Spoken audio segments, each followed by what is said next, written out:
Did you notice audio editing? I put a setting on here that's doing audio auto peak padding. Oh, nice. So you're not getting the pops anymore? No. That just turned it literally just went because it was too loud. It said, shut the fuck up.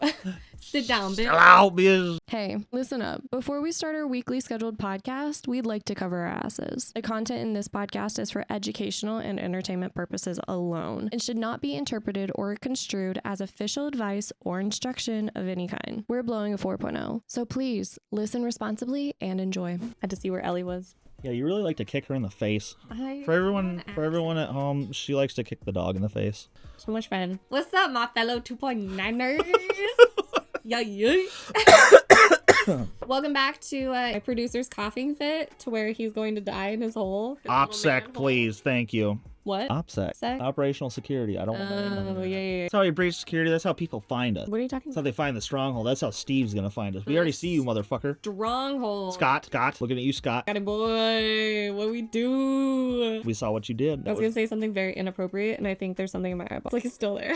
We go from coughing fits to eye poking. I don't know what's in it. You're touching your... You're touching... Stop! No.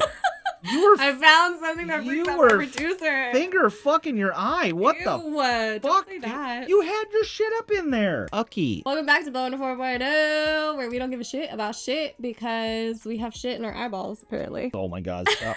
You're putting your thumbnail in your eye. Yeah, because there's something in there. Anyways, I think it's dry mascara. Who fucking knows? But welcome back to another fucking update. And this is our last update because I went to go see if there was any more about the pool incident, about his fucking nieces and nephews going into the pool like the little shits that they are.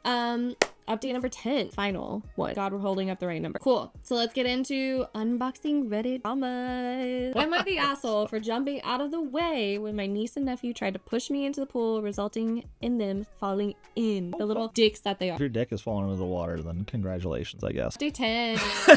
Okay, ready for this? December 14th. So July to December 2024. Some folks have asked for an update. Here you go. All right. In August, my attorney let me know he'd received a letter for me from my middle brother-in-law. This was the first contact from any of my sisters or their husbands since they had been arrested. What? Wait, since the husbands have been arrested? There was contact Between the brother-in-law, I think. It was a long letter, had a sincere apology, and a lot of information he thought I should know. Biggest thing was that my sister... Wait, real quick. This is the one that separated from the sister, correct? The middle. Yes, Yeah. okay. Biggest thing was that he and my sister are divorced, not separated. Yikes. He moved out and filed for divorce right after we made the settlement agreement. Dang, bro. He and my middle sister kept it quiet until it was done. Their house sold in June and she's moved to an apartment.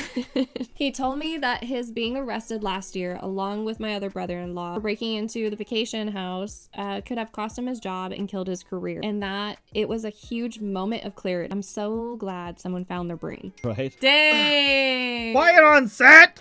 Shut up, your face. Hold on one second. Action! He said that the dynamic between the four of them, Noise on set! my sister's him, my oldest sister's husband, had become totally toxic, that they are all borderline alcoholics or worse, and that he needed to get away from that environment. He no longer speaks to my older sister or her husband. He also asked me, my dad and I, he also asked if he, my dad and I could meet and have an extended conversation as there were things he needed to talk about in person. Oh. Jules. I was just gonna say the juice dripping from this right now. Frankly, I was unenthused, right? Take it from the top, but yes, you got it. Frankly, I was unenthused, but my wife thought it was worth doing. I asked my dad if he was interested. He said he was, so I relayed a response to now my ex-brother-in-law through my attorney, and we met over lunch. We talked for over 2 hours. It was pretty exhausting. Ex-BIL looked better than I'd seen him in, well, forever. He's quit drinking, he's in therapy, has lost a lot of weight, and looked fit. He was apologetic about all the BS he'd been involved in and apologized to my dad for hiding the divorce. Told us therapy is really helping him. Asked me if the $5,000 he'd sent over covered all the damage to the vacation home. I told him that it had and thanked him and thanked me for talking to the county prosecutor. Dang, so sweet. He said he is strongly considering transferring to a new project that would have him leaving overseas for the next few years, that he really needed to reset his life, but he was trying to balance his mental health against not being a part of his kids' lives every day. That's a rough one. Ex-brother-in-law also hit us with what for me was quite the what the fuck. Apparently my sisters have hated me since I was born. Yikes. Since before I was born, but have always hidden it from the rest of us. What? Okay. They liked things better when they were just the two of them. He said when they drank, which was whenever they were together, my sisters would often bitch about me being the favorite child, how my folks gave me more opportunities than they had, how my doing well was a result of that, and that I didn't deserve my success. Like a couple of salty bitches over here. It really fucking does. None of that made any sense to me or my dad. All three of us went to the same public schools, had dumb part-time jobs, etc. Sorry, it's back in my eyeball again. Jesus. My folks paid for 100% of their college, not mine. I got a full scholarship. Ooh. I was pretty shocked by this, but my dad was literally speechless. Dad eventually said that he had no clue they felt that way as kids, and that he and mom had never favored any of us. He's still having a hard time with this. Personally, I'm embarrassed that I was clueless about it all my life, but it does explain a lot. Ex-brother-in-law warned us that my sisters and remaining brother-in-law intended to put a full court press, now that I know what that means, to alienate my folks from my wife and me. I was like, spicy. They also planned to keep the grandkids away from my folks to pressure them. Oh my god. Okay. Again, this just sounds like this is entertaining. There are people who are doing this exact same shit right now. Are you sure this isn't your post? No, they don't have any jet skis. And they also talk about how they don't have a kid, so There is a property by a large lake in the western United States, though. So there's he vacation. said that they're still 1000% convinced that my folks are sitting. I was gonna say shitting. They're just shitting money. Bro. Are sitting on a ton of money. They want some of it as soon as possible, and are sure I'd stop my folks from giving them any. That got a laugh out of my dad because he and mom simply don't have any real money. They do have their house. Ex-brother-in-law also told us that he and my middle sister had rented out the vacation house a total of 6 times over the years. He offered to pay me what they made. I declined and told him that it was in the past. He told us my older sister and brother-in-law had never declared the income from renting out the vacation house. He did. He didn't want to get in trouble with the IRS. Pussy. I'm kidding. Dumb bitch. Both my dad and I spoke with ex-brother-in-law separately for a few minutes. Don't know what they talked about. I thanked him for his apology and for making things right financially. Also wished him well and told him I'd be willing to talk with him again down the road. Don't think that's going to happen. I probably could have been more forgiving, but I think he appreciated me not bullshitting him by acting like all this crap hasn't affected me and my wife. Fair enough. There was more, but this is less important, and this is too long as it is. No, I want to know every juicy detail. Tell me more. After ex-brother-in-law left, I asked my dad if he, mom, and I could sit down and talk about all of this. I didn't mean immediately, but that's how he took it. He called mom and let her know I was coming over, so I rolled with it. He was pretty hurt by my sister's plans to ruin her and dad's relationship with me and my wife, and to use the grandkids as pawns. That is so diabolical. How do you have energy for that? It's happening right now. It's a real thing. It just happened over Christmas. Oh shit, that's right. Yeah, dude, they were here over Christmas, and this was a month ago. Yeah. Fuck. Yep. She cried a lot and wanted to confront them immediately. Dad got her to put a pin in it for a while. Mom was also dumbfounded about me supposedly being the favorite child. She feels like they were actually more strict with me because I had a hard curfew and my sisters didn't. To be honest, I barely remembered that. It was 25 years ago. Dang, bro. A couple of side notes. Middle sister eventually told our folks she's divorced. She's currently living off child support and her half of the home sale. Supposedly she's trying to find a job. Hasn't she had a job this entire time? Don't know. My parents have gone low contact with both sisters. No idea how permanent that is, but mom seems like she's completely had it with them for the foreseeable future. They're spending a lot of time at the vacation house. They were up there over a month at one point. Ex-brother-in-law found my Reddit post. Yikes.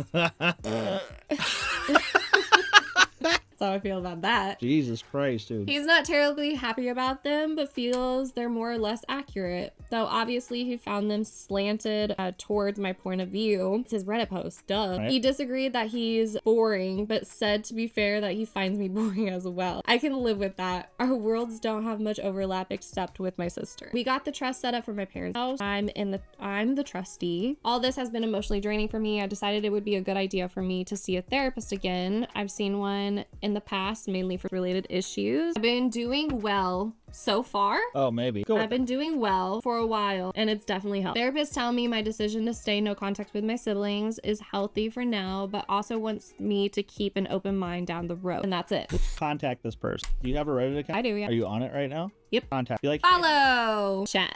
I want to send this. because like even just an audio interview would be fun. Just like if you wanted to go through and build up some interview questions. Doesn't need to be anything crazy, but I think that would be kind of I don't see that very often where people run Reddit posts and then actually go follow up with the person. I wish we could have gotten in contact with that other one. Okay, so we're gonna get in contact with him and see if he can give us, a runabout on if there's anything else that's been happening. Because, he can't physically situation, right? He can just roundabout, right? So I wanna... Can we speak in metaphors? Yeah. So, wow. Okay. Middle brother apologized, and it's been over a year and a half of this nonsense, and the sisters still have not apologized. I mean, they hate him. Because they hate him. For why, I don't know. What if we can get the sisters on here? What if we can get all three of them on here? Oh my gosh. There is a podcast, right? There's a podcast that I need to show you because it's talking about how like whoever went on the date got ghosted, but they tell the story and then they're like, yeah, I would reach out, blah, blah, blah. And they found the person they went on a date with, so they call them and they're like, hey, is this how it went? Yes. And they're like, so do you want to talk to him? And then they put them both together, and then it's like craziest fucking stories, and I think we should do tea. That is the tea. Comment down below. We're going to get this person on and see what happens and see what he says, and we'll let you know. But that's the updates, folks. That's all of that Reddit, folks. So if you have any other Reddit stories that are like this and you think are like bonkers, turned into a whole drastic shit pile you have a story do you have a story that you want to tell? Do you want to tell it to us on camera? Oh my god, I should, Rob. You can talk to us, you can message us, we can do it on camera, we can do it over the phone. Oh my god, we just want to do it with you. I thought you were talking to me the entire time. I was like, oh. I'm talking to our viewers, all six of them. All six of them. All six of you. Get your... I need you to send in Scott, your stories. we know you got drama, boy. Spill it. Scott, Bobby, send in your stories. Let's hear them. Let's hear them. Down below. Message us. Show me your dirt. DM us. That's it. We out, folks. If I drink Alani, does that mean I'm going to grow boobs?